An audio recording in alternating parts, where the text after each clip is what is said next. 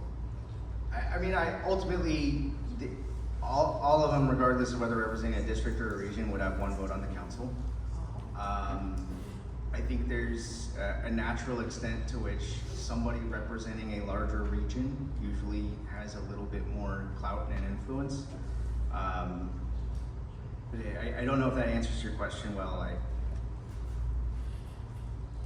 It's a good start, thank you. Equal votes, even though... Yes, as far as institutionally, yes, and another benefit of this whole regional thing, if we're trying to like reduce the workload for our Council President Krikorian, when they were on the ad hoc committee, like they thought out loud, like, we really don't need to be dealing with some of this stuff. Like there are all kinds of like lighting district, REAP items, just all kinds of mundane things that maybe should not be going through the full council.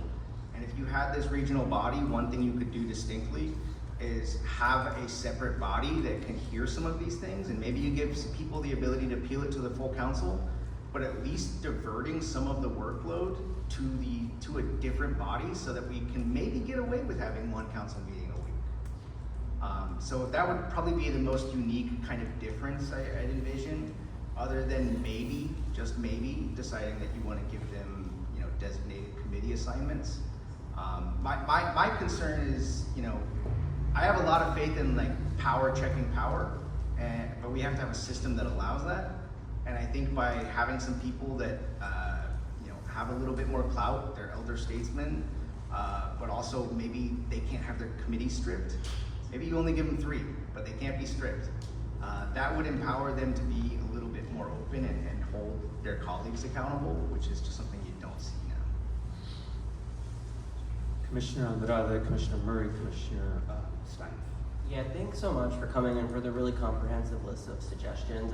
Commissioner Diego Andrade here. I'm just wondering if you could speak a little bit about multi-member districts and their impact on minority voting blocks. I'm particularly curious because we've seen in LA County at large, when we have plurality districts and single-member districts, obviously, where you're putting 2 different minority groups together, you actually have a lot of impacts where one group overpowers the other. So I know that having multiple members does slightly solve that, but when you have really racialized polarization and now you're putting larger districts together so there are even more minority groups at the same time, aren't you really diluting the impact that communities of interest have overall? And then also, if your group has tested this against the Voting Rights Act and the Voters' Choice Act of California.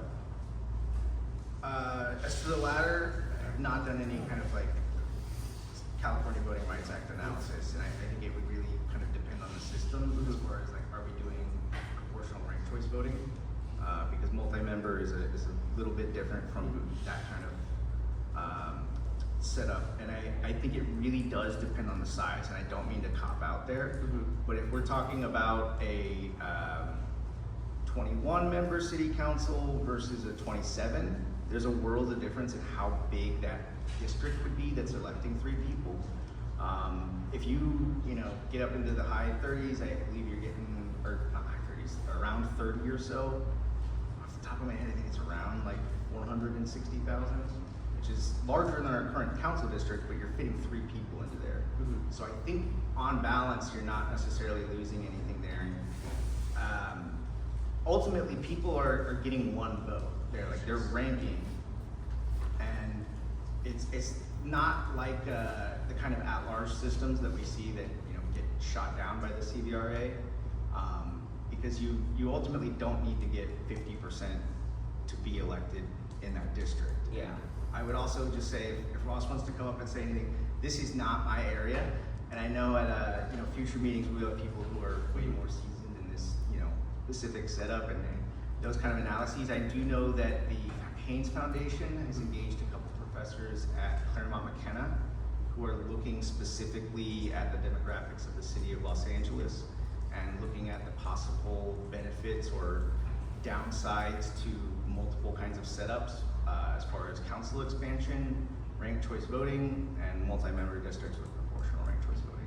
So I cannot say I have answers on that, but there are other people that will be before you and are doing a lot of research on this who will be able to give you a much better analysis. Yeah, that's helpful, thank you.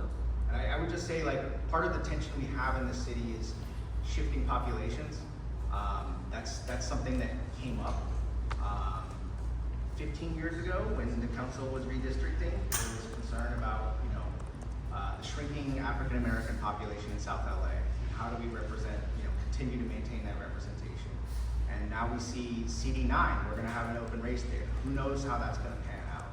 And the fact that we have in CD10, the Korean American community, we had the Latino community, and we had African American community, all fighting for representation under a single member. No, yeah, it's already not helpful, so I totally understand that. Yeah, so I appreciate it. Just mean to highlight, that is probably the best example for why multi-member would be uniquely beneficial, is we're not just trying to get a single member to represent a district and its population. Commissioner Murray and then Commissioner Stein. Commissioner Murray here. How do you justify more representation by less city council meetings? Frankly, they used to meet 5 times a week, and we went down to 3. And I think, I really believe in, more than most people, believe in the value of public comment. I think it's a beautiful thing. It is your congress member, your senator, whoever. If you want to complain, you got limited options, and they're developers, lobbyists that can get a meeting with a council member real easy, and your average person can't. And maybe there are a lot of regulars and some trolls at these council meetings, but there are a lot of times where you see somebody come to a council meeting and say, I need help. And the chair says, I'm gonna send somebody over to the ropes right now. That is the ultimate way you can, get something addressed, but also if you're talking about a policy issue, the reason I'm speaking to 13 commissioners. What other world can I set up meetings with all 13 of you and talk to you about something in a focused way? So there is value in public comment. I just mean to say that if we are reducing the size of the council, or increasing the size of the council, you are hopefully able to have a more accessible path to your council member. Your council member is maybe more likely to show up to your neighborhood council meeting. And you could decide, we want to require you to go to do a town hall in every neighborhood council in a year. I don't know. But there is a trade-off there, and ultimately, how many people are going to city council 3 days a week? It's a really, really short list, and it includes a couple of the people that the council members really hate, that are using most of their time to spew some of the worst things you've ever heard.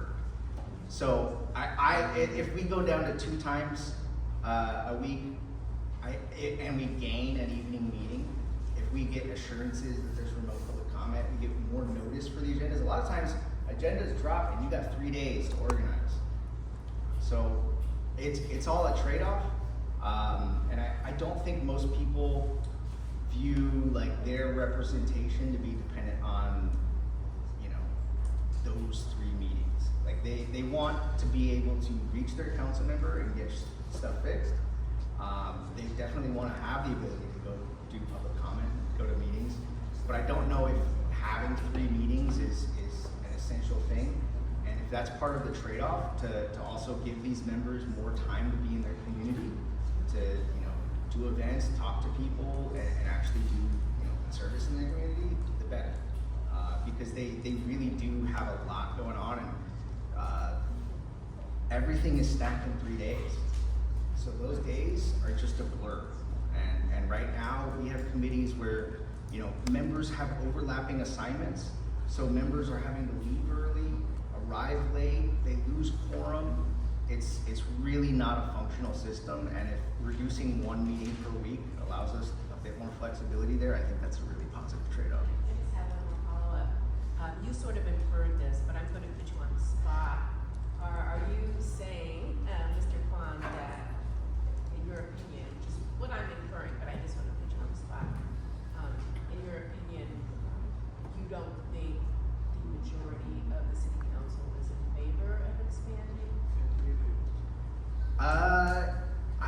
I don't know, I hear mixed things.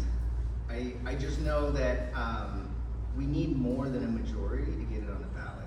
And I felt really confident we were close a year ago, 2 years ago, sorry. Like we had a majority of the committee, but obviously to put something this big on the ballot, you need to have a stronger consensus on the council. I don't know if, I think it all kind of depends on the bigger picture and package. When they were looking at council size, part of the reason they got overwhelmed is because we were talking about so many other things and they were realizing how interrelated they are.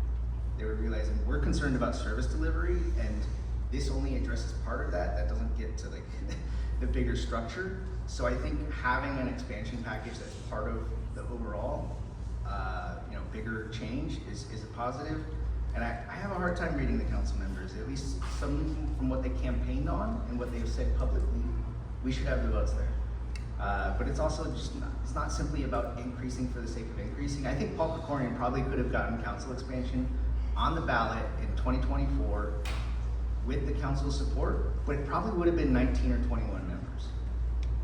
And why go through all of that effort so far out ahead of 2032 to do a marginal increase if we can spend some more time and figure out what the right ballpark is, what the right system is, how this fits into the bigger picture so that we're not just saying council size is gonna fix our problems, because it's not gonna fix all our problems. Commissioner Stein. Thank you. I have two questions on issues that you raised in your presentation, but no commissioners commented on them. So I'll go to the more controversial first. And that is, what is the duties of the city attorney's office? And I believe you said, I don't have a problem with the city prosecutor, but litigation should be handled by outside counsel. Who is going to handle advice to commissioners as the city attorney sitting here today to make sure that we do right by the Brown Act in other areas? And who is going to handle advice to the council itself? Because those particular duties don't fall within litigation. They fall with just in the, I want to use the word mundane, I don't know if that's the right word, but the mundane running of the city, and advising council on what they can and can't do under the law. There are different ways you could do it. If you just wanted to make a modest change, at your last meeting, there are people who brought up having like an office of legislative counsel for the drafting purposes that would still preserve the role of the city attorney. In my mind, the county, they got a prosecutor that is able to independently do that job, and the elected officials have county counsel.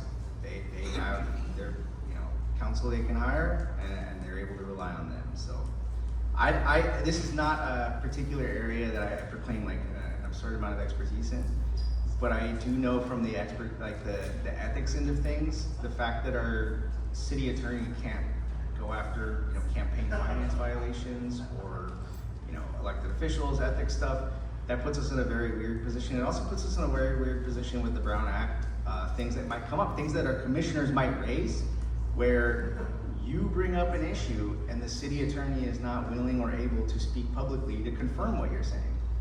And that leaves us with all kinds of murkiness. And I think that if you had, a city attorney that could call out Brown Act issues independently, and handle misdemeanors, but the council has their own lawyers, maybe it would be a mess, but I know that what we have now leaves us in a really weird place where we have an elected official who says, who ran for office from the I'm just calling balls and strikes kind of thing. I'm not here to make policy. I'm here to be a lawyer for the Municipal Corporation of Los Angeles. And in actuality, we've seen the ideology spill out a little bit, and I don't think that's helpful, and I don't think it's helpful to have meetings presided over where ultimately the city attorney has to muzzle themselves. One small follow-up on that and then my other question. I'm not as well versed in county government as I am in city government. Same.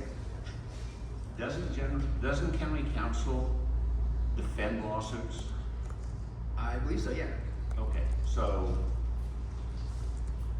what is your reason for taking that to outside attorneys rather than having a equivalency of a county council in the city council, different spelling of the word, to handle those?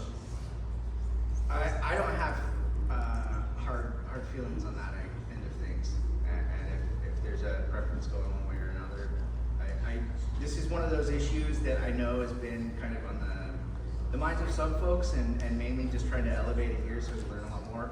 I have a lot more that I can say with some grounding on like the ethics front, the council front, the size, the operations, the things that I pay a lot of close attention to. The city attorney, because of the way it operates, it is a bit murkier, and I definitely do not pay nearly enough attention to the county as I do the city, so I can't speak too much on it. Totally different discussion. One of your recommendations, or possible recommendations, I think as you put it, was having more than the mayor appoint the police commission, in addition to expanding the police commission, perhaps to 7 members rather than 5, taking the expansion out for a moment. If we're trying to set up a clear delineation between mayor and council, and let the mayor truly be the chief executive officer of the city of Los Angeles, why would we do that? That's one. One last question, I'll give you 2 bites at the apple.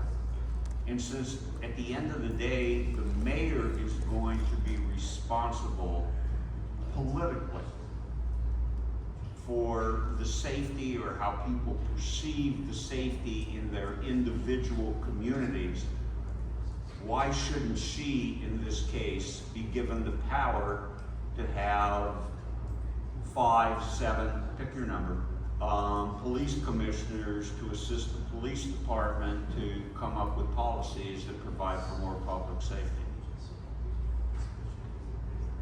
So I don't like the way we have things currently set up where we're waiting around for appointments that sometimes don't happen on time, and there are no real consequences for them. We have somebody currently on the police commission whose term ended last month, and for some reason the city attorney is still allowing them to serve on the commission.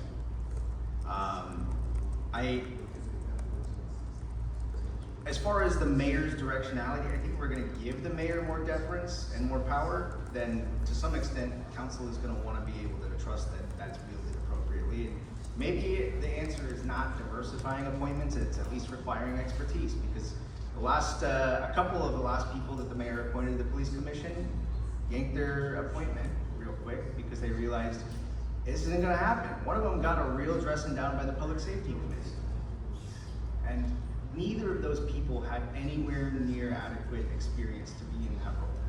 So maybe if we are setting things up so that the mayor is not having, letters of resignation to hang over their head, and there's some level of expertise, we don't need to do those other things. There are options here. New York City, I previously mentioned, they allow their planning commission, the borough presidents, the public advocate, all get to appoint somebody. The mayor appoints a majority. However, the mayor does get to appoint the chair of the commission. So one alternative could be you diversify the appointments, but you give the mayor the power to appoint the chair. So at least from a leadership perspective, there is that. The whole point of the commissions is to diffuse power, and you're not really diffusing power if you're just putting it in the hands of a bunch of people who are all mayoral appointees, and you are really just limited to reflecting that mayor. I like this idea because I've seen different police commissions in different cities where they have a healthier balance and mix as far as the composition of the commission, in part because there are different appointing authorities. So that's part of the reason I like it. And some of this depends on what we're doing. If we're giving the power to the council, or at least some power and authority to the council and the elected officials directly over LAPD, maybe this is a very different situation. But if we're not, and we are completely reliant on the police commission governing this body, we gotta have a more independent body that is more diverse than the 5 folks we got up there right now. And this is not particular to them. This is just to say it's 5 people all appointed by the mayor. And the mayor has a very different kind of track in the career as far as what they're prioritizing and what their aspirations are. And calling out the LAPD is usually the last thing that what mayor wants to do, and they don't want to appoint people to the commission that are going to call it out. So, thank you. Let's give a round of applause to our presenters.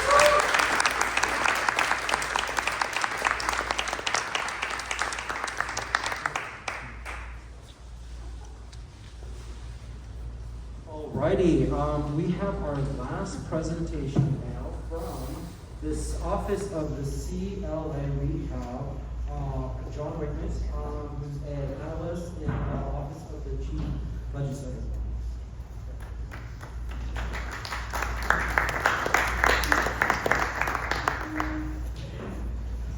I'm so sorry that you're here so late, and I appreciate you sticking around. My name is John Wickham. I'm with the Office of the Chief Legislative Analyst. I'm an Assistant Chief Legislative Analyst in our office. My group actually handles housing, homelessness, economic development, but I've been with the city for 32 years. I started in the housing department, and then where I worked on Northridge earthquake recovery and census issues.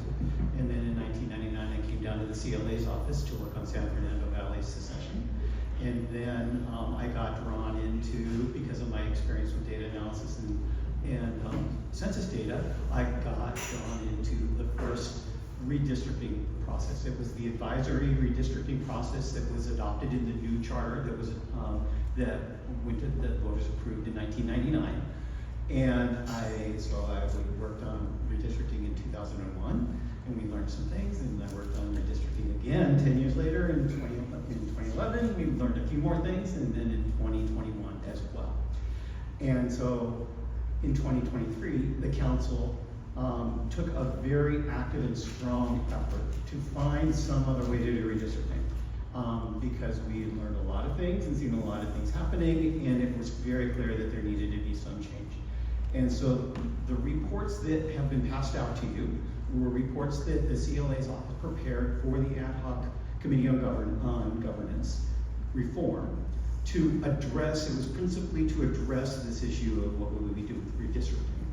And that resulted in a very substantial program based on research that we did on redistricting around the nation. And we came up with the proposal for an independent redistricting process that went to the voters, and the voters approved in 2024. 24? 20, yeah, or 22, 24. And so I like to say, I brought advisory redistricting into the world, and I took advisory redistricting out of the world, as it's called. We're gonna have independent redistricting starting in 2032. Redistricting happens every 10 years, and so we're not really gonna know how that program works for 20 or 30 years. It's actually gonna be well past my career at the city of Los Angeles that somebody else is gonna have to pick up the reforms and look at that. And now that we've got this process in place where there's a reform commission that meets on a regular basis, they will be taking that into account. Which brings me to my purpose here today. I was asked to talk about the question of the size of the council. I will say I'm here as a nuts and bolts guy. You've been hearing a lot of big ideas and a lot of concepts and a lot of, alternative approaches and options, and that's not my role or my job here for you today. I just wanted to walk pretty quickly through the report to identify a couple of things, because there is one big picture question that you need to keep in mind as commissioners when you're reviewing the charter. It's not a question of what the number is. That could be a very simple question. You could just put a number on the table and run on and do whatever you're going to do next. But the charter has a lot of integrated elements and components with impacts that go beyond where you might not think they would go, right? And so in the CLA report, we've actually identified a number of ways, and it's maybe it's significant, maybe it's not. It's something you will be considering as commissioners in your deliberations in the proposals that you put forward to council and to the voters. But you need to understand what those things are and what their impacts are, right? So if you change the size of the council from 15 to 31 or 57 or whatever the number is that you pick, there will be implications for that. What is the size of a quorum for a meeting? So I happen to have been, have spent some time as the city's representative to the League of California Cities, and I would go to their LA division meetings once a month, and there's this thing, this committee that the county runs of every city, and they would vote for members of the county library district and the county whatever district and whatever. They would need a quorum of the 88 cities in order to take the votes on those district commissioners. They could never get a quorum. They would actually go down 88 cities to count, to make sure they had a representative from every city, so they could count the quorum. And they couldn't get it, so they would hold it over to the next month, and they would hold it over to the next month. When you get to a large number, you start running into questions and concerns about your ability to hold a quorum, or to make a quorum, and to do your business. And so there are outer limits that you will want to keep in mind if you are considering a high number, because there will be impacts. Currently, the council has the ability to override a veto of the mayor. And that's something like 2/3, I think it's a 2/3 vote of the council. If you have a really large number, what is the number for overriding a veto of the mayor? So what is the ability of the body, the legislative body, to say, no, mayor, you've made a wrong decision. What we passed is what needs to go. But you're gonna have a number where that quorum, where that veto override is consequential. If you have 15, that's a low, that's, you know, and then it's 2/3. If you have 57, is it 3/5? Is it 2/3? Is it some other number? You're gonna have to think about that kind of thing to allow for a legislative process to check the executive body, right? There are clearly financial consequences for doing this, and that is, you know, Commissioner Lewis, I believe, raised this earlier. Do you say, council, your budget is what it is today, and if there are 57 of you, we're gonna divide that number by 57? Or do you determine or recognize that there is a base amount of cost for operating a council office? And now you're going to multiply that across whatever your number is. So, you know, council office has a council member, they have a chief of staff, and they have a legislative deputy who helps them on the floor of the council for their legislative actions. They have field representatives who help the constituents in the field. There are a number of people that you may not know that are working for you, but they are working for you as constituents and residents of the city. And so it comes to this fundamental question of what is the role of the city council? What is the work that they're doing? And how does that all tie into these reforms that you might be making in different parts of the chart? How do they all link up and how do they tie together? There's a word that you've heard a lot today. I'm sure you've heard it a lot in your previous meetings, and you'll be hearing it throughout your meetings and your sessions. And that word is power. That word, I saw that in an LA Times editorial and I thought, what actually does that word mean? And I Googled the definition. It doesn't, we all know what we mean by that word, but the definition is not what we think we know what it means. The word power means the ability to do work, horsepower. That's the definition, right? So when you're talking about power in the system of the city as a whole, in the governance of the city, you're going to want to think about who is doing work, who has the ability to do work, who do you want to have the ability to do work. And if you don't assign it to somebody, guess what? Somebody's gonna take it, and it will wind up someplace, because it doesn't go away. Somebody will want it, and they will take it, and they will use it. And is that where you intend it to be?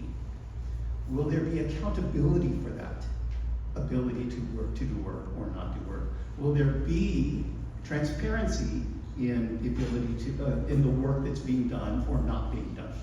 And so those are some of the things that you're going to be balancing in your considerations of a simple question of how many council members should there be, right? All of these elements are linked in and tied together. A council member does have an office. So how many offices will there be? They will have computers. They will have phones. They will have vehicles. There are costs to these things. It may not be a relevant factor in your deliberations, but it's important for you to consider whether that is a factor or not. I'm going to run through the report just a little bit. I believe your staff gave you the reports. I think the report on September 15th is the one that has the most information concerning the question of the size of the council.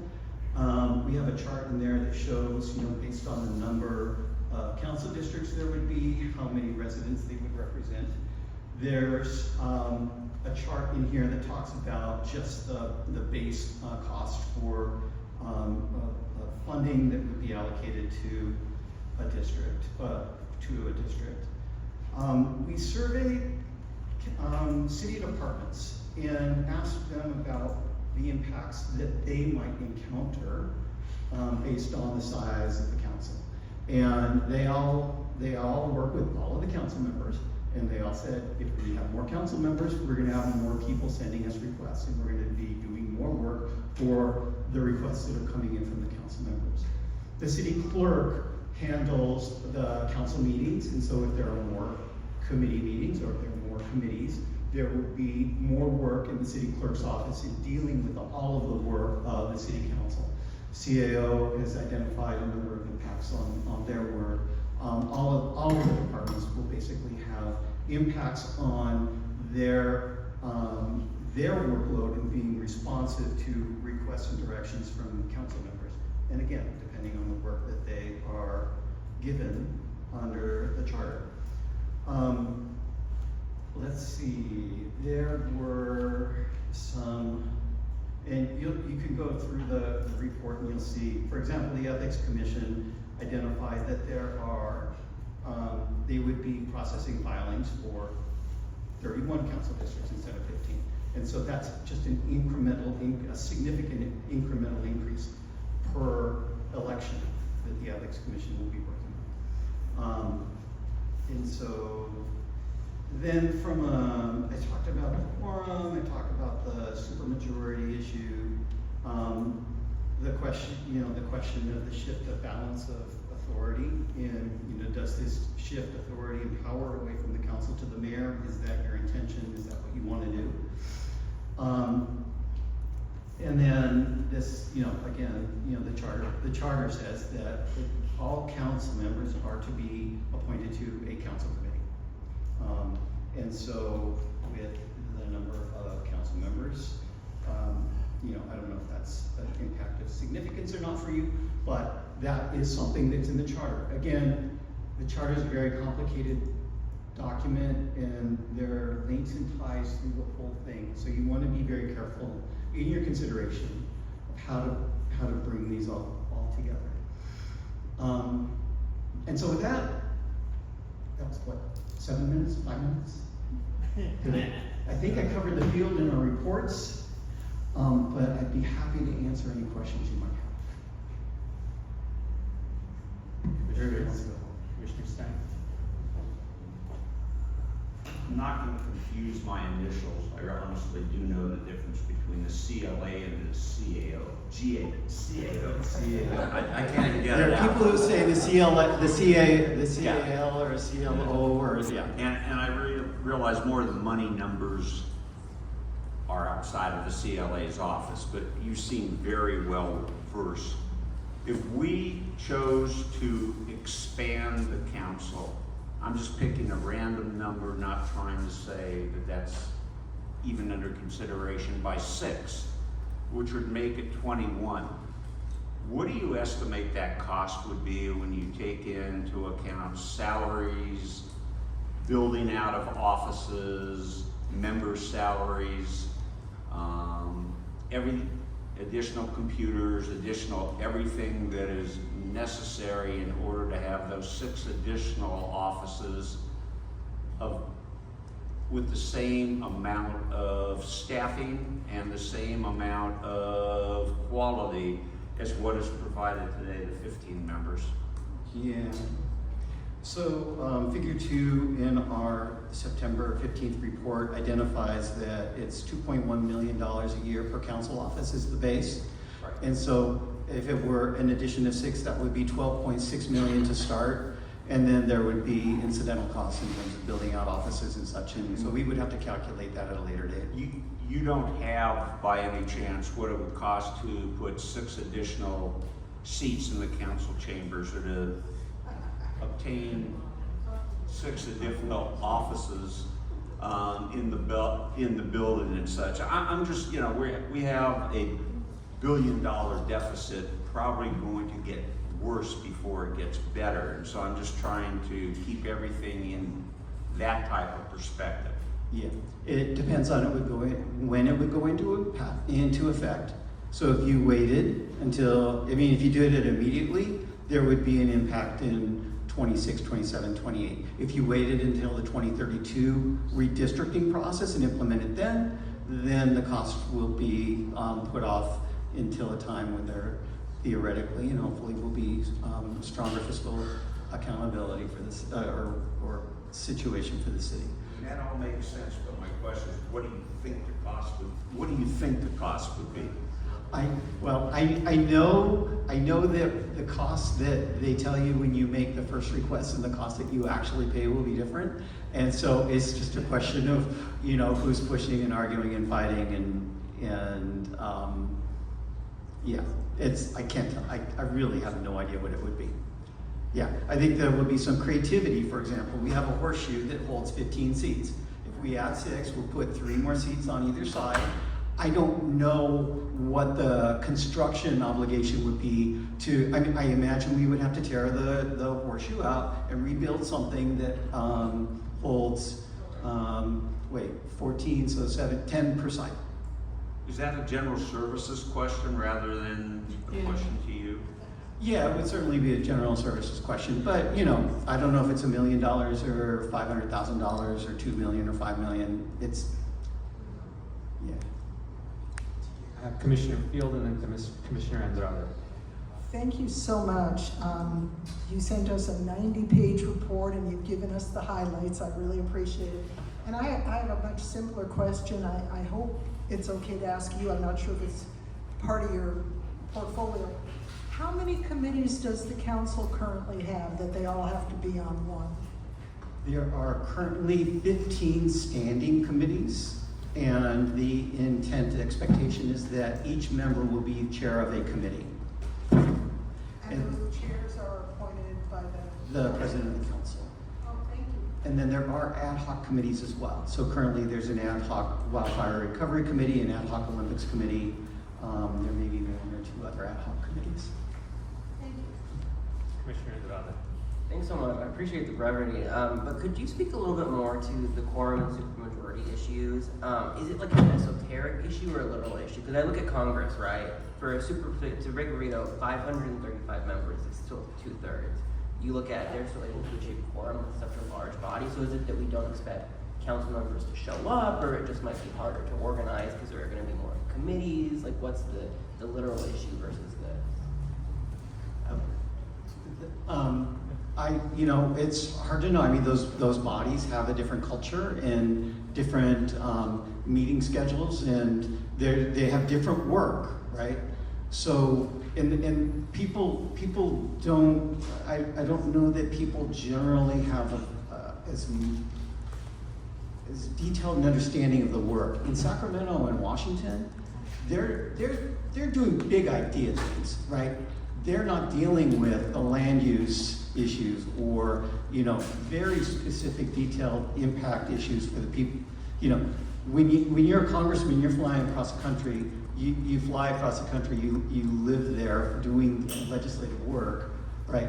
Our council members are living in the district where they're, you know, day in and day out, and they're with their constituents day in and day out. They're working with the built environment. Their responsibilities are in the built environment, whereas in Sacramento and Washington, they're big picture, they're really big picture. They're not dealing with the side, are these sidewalks paved, or what do we need to do to get the sidewalk paved, right? It's very different work. And so there's a range of reasons why they do and do not, and so it's just a question of. That makes sense. But then my follow-up is, so we could change the quorum number if we had a larger council, we could change the veto, but we could also try to have cultural changes to the charter that don't necessarily have to change those things either. I would argue against putting cultural changes into a constitution. Changes, obviously, right? Yeah, It's supposed to be a mechanical tool to the culture. The culture will happen outside of it no matter what. If you start putting your culture today into that document, then you may force the next commission 5 years later to. Yeah, by culture, I mean, like, you could just say you don't all have to chair a committee anymore. You don't all have to do X, Y, or Z. Those kinds of changes that think about the implications of an increase without actually changing, quorum. I'll turn that around, because you don't have to chair a committee. I want to chair a committee, and I'm not allowed to. Right? Yeah, I appreciate that. Right. So it's everything you got a 360 everything, right? Thank you. I had a question on the effective date or the date of the election if there were to be a council expansion. There was a lot of discussion in the initial markups, and then in the final wrap-up, I believe the August 25th one, there was a good chunk of discussing why it should be in the 2032 election. So I just want to understand the intent behind the focus on 2032. Was it the CLA's intent to recommend, or was that just there was interest on the ad hoc governance committee to really dig in on that? There was interest among the council, because clearly it's a question of, there's an election coming up next year. There's an election coming up in 3 years. So what does it mean for me, right? So what kind of a term am I running? What terms are on the ballot?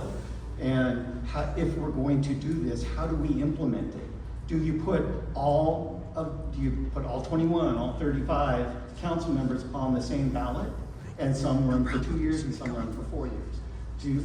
It's just this question of if you're gonna bring it into being, how do you actually? I like where it landed in the document. My question was that the recommendation from the CLA, or was it just here's something for your consideration? Here's for your consideration. And then the September 29th report actually has this colorful chart showing different ways that you could do it, because some of the members were like, well, running for a 2-year term means a lot of cost in terms of, and the impacts on, fundraising and all of these things, which are, whether you think that's a good thing or a bad thing, that's something for you to decide. So they asked, what if we did it in there was a 6-year term to allow for that transition? And you can decide whether that's a good idea or that's a bad idea. But we were looking at, for the council to make a determination of, if we're going to implement this, how are we going to implement this? Because I'll point to the 99 charter. They said, there's the second question about the size of the council. And if that passes, figure it out, right? They didn't think about it in 99 on how to actually implement it. Well, and so neither did LA County. What's that? Neither did LA County. It was cost neutral. That's punt it. Figure it out. Right? So that's a theoretical option, not one that I would necessarily subscribe to. But so the council asked us to figure it out before we put anything forward to the voters. And so we gave them a number of options. And we had no recommendations on it because it was absolutely a policy call for them. All right, let's give a round of applause to our presenters.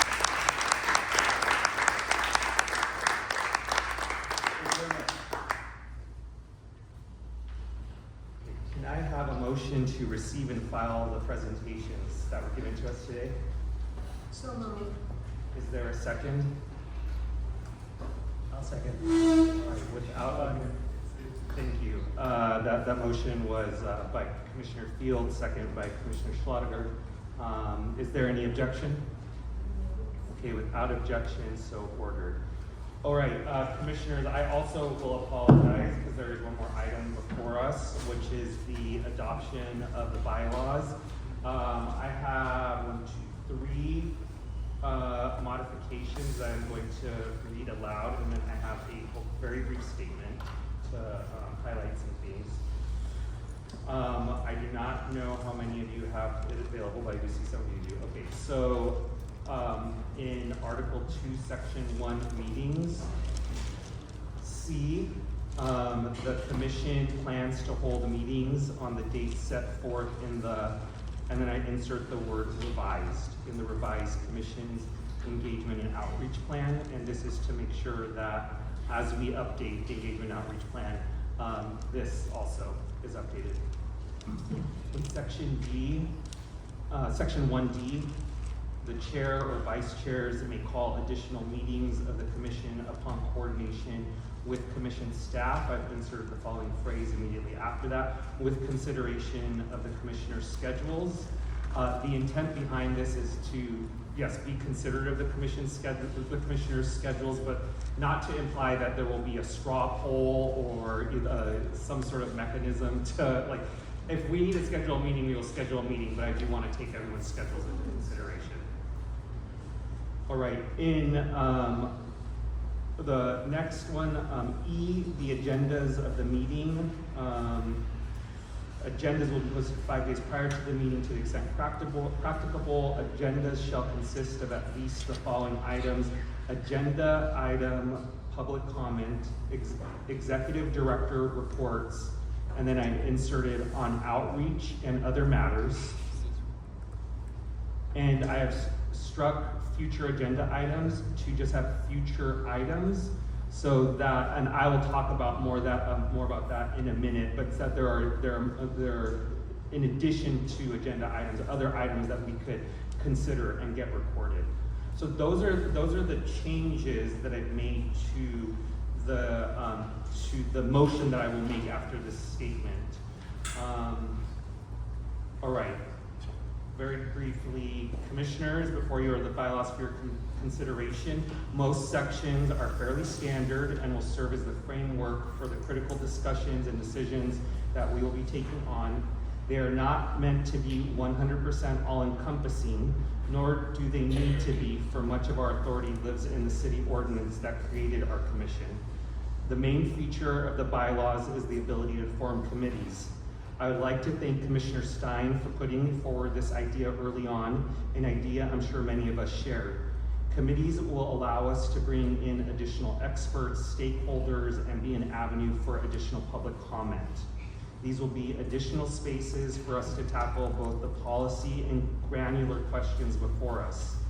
Discussions on where power lies in the city of Los Angeles and how it is shared, how to deliver city services for the residents, and how to ensure clear accountability for the delivery of those services and elected officials. This committee structure will aid us in our efficiency as a body to get to the goalposts that we committed to when we were sworn in, with constructive, thoughtful recommendations to move this city forward. Before we begin our committee work in earnest, I want to ensure that every commissioner has an introduction to the main study session areas. Thus, we will continue having our first round of full study sessions as a full commission before convening the committees. I would also like to note other important items in the bylaws. The committees will be Brown Act bodies, meaning they will have the same level of public transparency as full commission meetings. All calendar meetings in the engagement plan or revised engagement plan will be considered regular meetings and ensure general public comment and item public comment. Future items, as I mentioned earlier. At the conclusion of each meeting, including today, I will ask commissioners if there are items they would like to add to the next agenda. Additionally, there are other items that I may ask commissioners to identify at the end of our meetings so that staff can keep a structured catalog of them. These items may vary depending on the nature of our meetings. For example, I may wrap up by asking, does any commissioner have a general topic or specific presentation they would like discussed in the future? Or does any commissioner have a suggestion for a potential charter amendment? This does not automatically mean that these will appear on a future agenda, although they might, and I'm sure many will. The primary objective is to ensure that we are capturing information, housing it in a structured manner, and that the wishes of an individual commissioner do not get lost. Lastly, I would like to thank every commissioner in advance for their ongoing sacrifices, including spending most of our Saturday here, and to ensure that we deliver for the residents of Los Angeles. So with that, I will entertain a motion to adopt and look forward to our discussion. I'll motion approval for the bylaws. as Second. All right, there is a motion and a second. Let's discussion. Commissioner Yap. Yes, Commissioner Yap here. Because we heard some certainly public acknowledgement of the adjustment to the times at 4 p.m. for the coming meetings, I would like to consider adding to our bylaws a commitment to have 4 p.m. meetings for weekdays as the earliest that our meetings would be held, which would allow public comments and public participation, as well as participation for as many commissioners as possible, while weekends would be as necessary. Is that an amendment? Is there a second? Second. Second discussion. I just want to make sure from the city attorney, only because the ordinance was specific on the language, if this is something that we are actually able to do. First, I just would like to introduce from the city attorney's office, Stephen Hong, who has volunteered as tribute for us this weekend and spent his Saturday with us. I think we're looking at it right now. You know, the ordinance does say at least some meetings starting after 6. I feel like Commissioner's motion respects that, because starting no earlier than 4 p.m. still ensures that we have some meetings after 6. If he said no earlier than 7 p.m., that'd be a problem in conflict with the ordinance. But let us hear this really quick. Yes, and just Commissioner Yap here, I agree. It was not meant to be in conflict with what the ordinance was. While we have a moment of a break, could I have the record reflect that Commissioner Lewis was present for the third presentation, even though he wasn't seated at his seat at the time, and it was announced that he had left when in fact he was here until that time. Thank you, Commissioner Stein, so noted. Yeah, I think we're good with that. So, as it complies with the ordinance. Sorry. Thank you for that. So, as the maker of the motion, I just want to ensure that we still maintain some flexibility as need arises. An example might be that we want to hear the views of departments at the city, and it might not be practical to carry out a full meeting starting at 4 in that event. So I just want to make sure, I think your intent, Commissioner Yap, is perfectly fine. And I have no problem with the intent. I just want to maintain some level of flexibility for practical purposes. Commissioner Yap, if you would consider phrase maybe as with the word practicable in it, that would understand that your intent is clearly codified, but it does give flexibility for what I think after this discussion, which we would all agree would be rare circumstances where we would need to have an earlier meeting. Commissioner Yap here, yes, I agree with that. It would be, the intent is that the overwhelming majority of our meetings would be accessible to as many Angelinos as possible. And I think that puts us into, as long as, and it sounds like we have agreement that there's 4 p.m. or later on weekdays and then on weekends as maybe best scheduled. I think that does it. I I think that there isn't an interest in it being a strict and overly cumbersome bar. Thank you. With the note of not strict and overly cumbersome, I would accept that as a friendly amendment.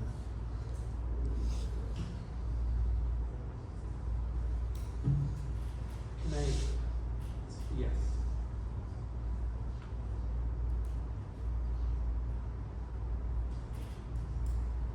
We're just looking at where we're gonna put this. I think it's gonna fit in 1C. While you work on the specifics of that, I did want to give my appreciation to you, Mr. Chair, for putting some thought into this and creating a structure for us here. I think that's very helpful. And I'm very supportive of this addition that you made today, of making sure that our ideas aren't lost, that there's a way that the staff can begin structuring this catalog of ideas. And I want to thank you for that addition.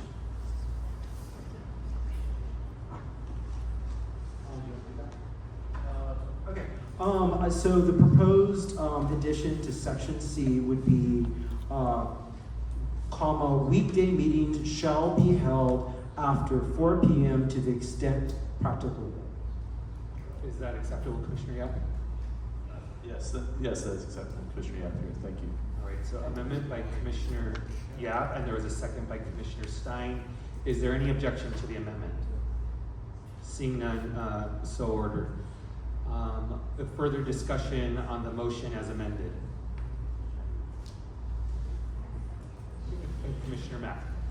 Commissioner Mack, I just had a quick question about the committees, and if you have an answer for just general question of like if there's a minimum of how big the committee sizes are, and then just wondering if you could share more thought process on the chair appointing the committee versus like a volunteer, like who's interested on serving on the committee, and kind of discussion around that. Yeah. My intent today was to get like the framework for us to even have committees before putting together membership for committees. So if there are interest areas where members would know, I would actually ask that you say it in this session because it will be an agendized item, which would prevent me from talking to a number of commissioners. So if there are commissioners that do have, I will say this, the committee structure, we will have a vote on the committee structure. I imagine that it will be along the lines of the study session buckets. So if commissioners do have preferences right now, it would be helpful for them to be stated. So, this is Martin Schelager. So, Mr. Chair, with regard to Commissioner Mack's question, the idea is that folks could volunteer their interest, but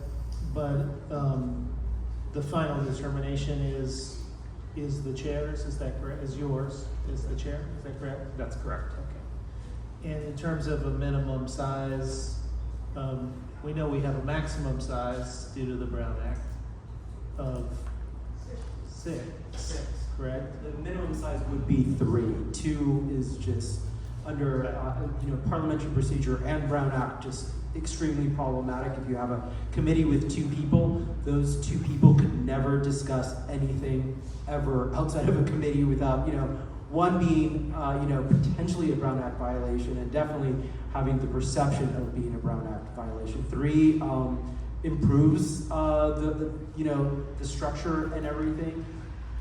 4, you can keep on going to make it better, but like the bare minimum has to be 3. Well, it seemed that you would want an odd number. Yeah, well, yes, and you want an odd number, yes. 3 or 5. Point of order for the city attorney, wouldn't 3 also have the same issue where you can't talk to anybody else on the committee because that would be a majority and therefore a Brown Act violation? Yes. Yes. Yeah. So I think we're landing. Just so he understands. So the size of the committees, being 3, 2 is definitely just not workable.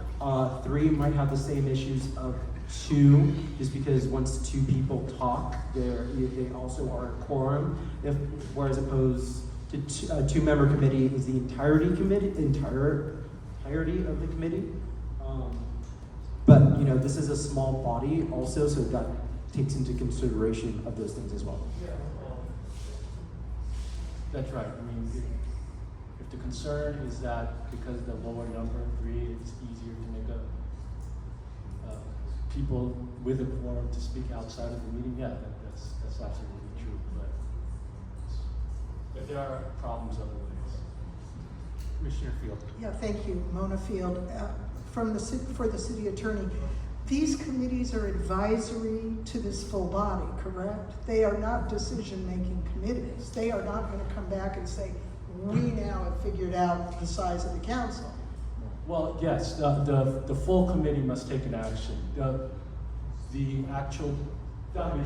full commission, I'm sorry. Yeah. The powers of the committee, that's really up to the commission.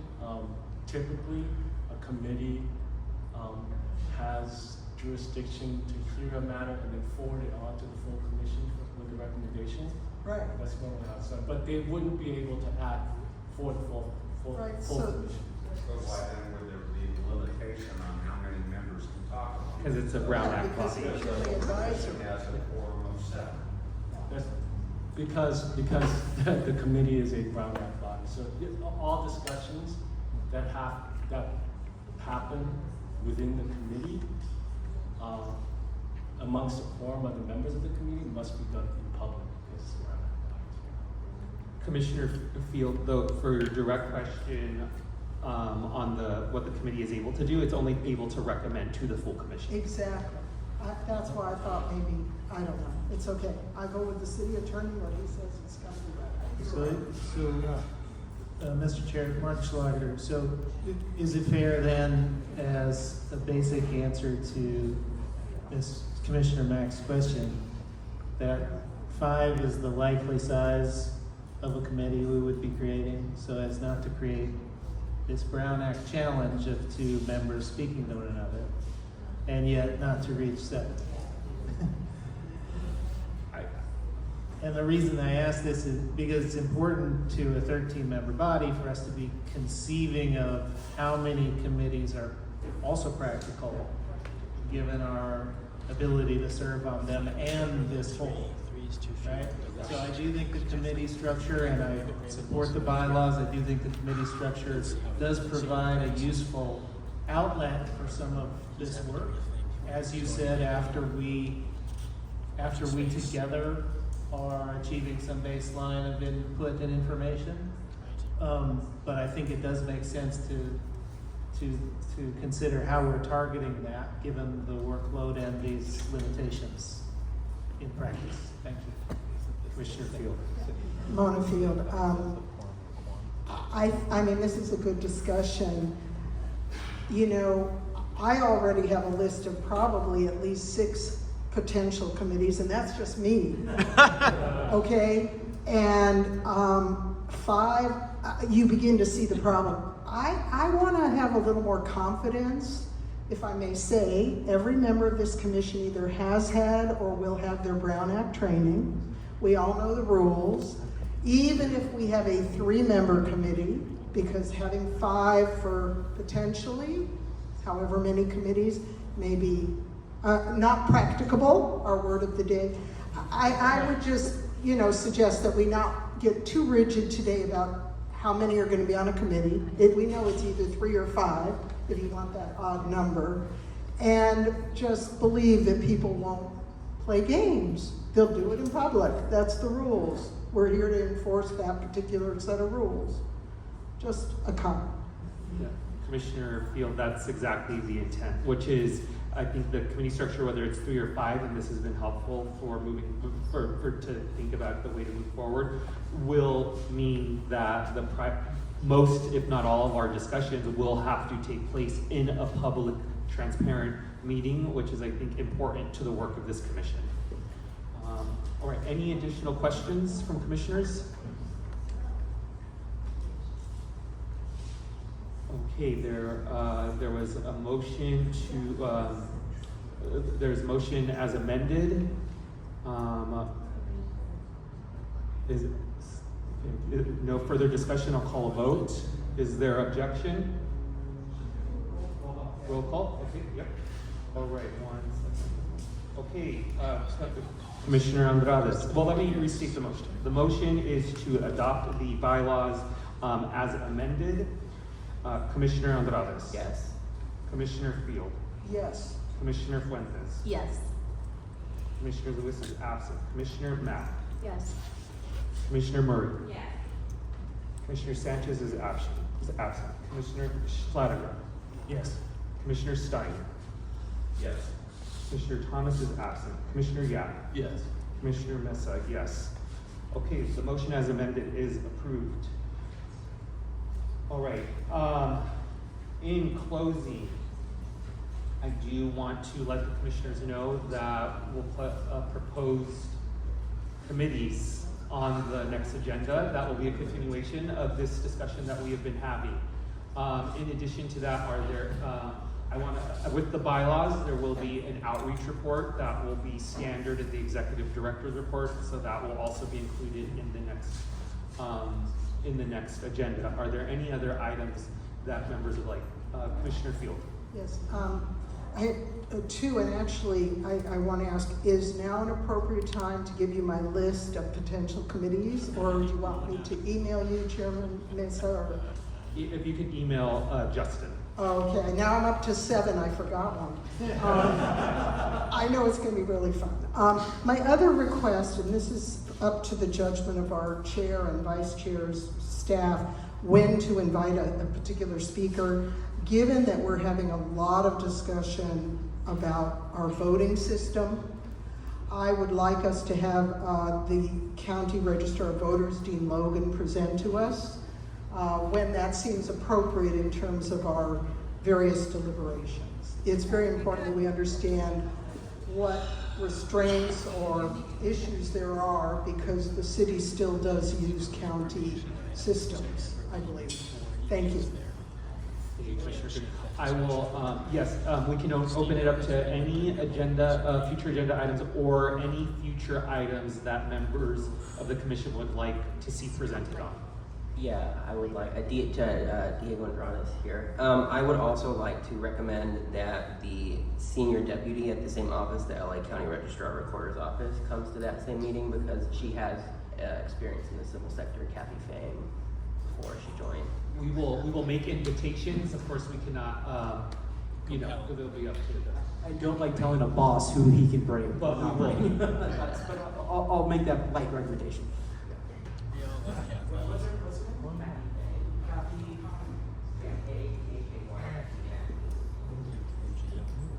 Any additional presentations that members of the commission would like to make sure get noted?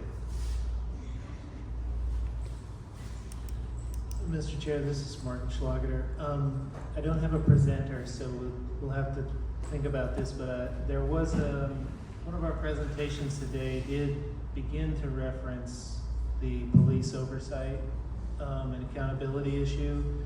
And I think it would be valuable for us to sort of understand what's in the charter about that, and that may be as part of our personnel session, that would be something to think about. But I want to flag it just because it might take a little while to figure out what would be the appropriate presentation, but I do think that's valuable for future exploration. Thank you. Commissioner Fuentes. Commissioner Fuentes speaking. I would like to hear from the Department of Neighborhood Empowerment. They've been mentioned a lot in passing, so I think that could be interesting. Sorry, I have a difficult time hearing you. Could you repeat that, Carla, please? Yeah, the Department of Neighborhood Empowerment. I'd like them to come present and speak. And this is Carla Fuentes speaking. Yeah, Mr. Chair, thank you, Commissioner. They are definitely queued up. We've been talking to Carmen over there. I think since I've onboarded, and I want to say honestly January, and that was their request, because they're doing a lot of their outreach to the neighborhood councils, and they've got like a timeline, and that's the schedule they're aiming for after they've gotten all their input. One other item that I would note, just to catalog it and we'll figure out where to place it, is there's been a number of presenters and then questions from commissioners around the role of the city attorney. So I just want to make sure that we start looking for presenters on that, who specialize in that topic. Both pro and con. Both pro, well, for all topics, both pro and con, yes. And some are multifaceted as well.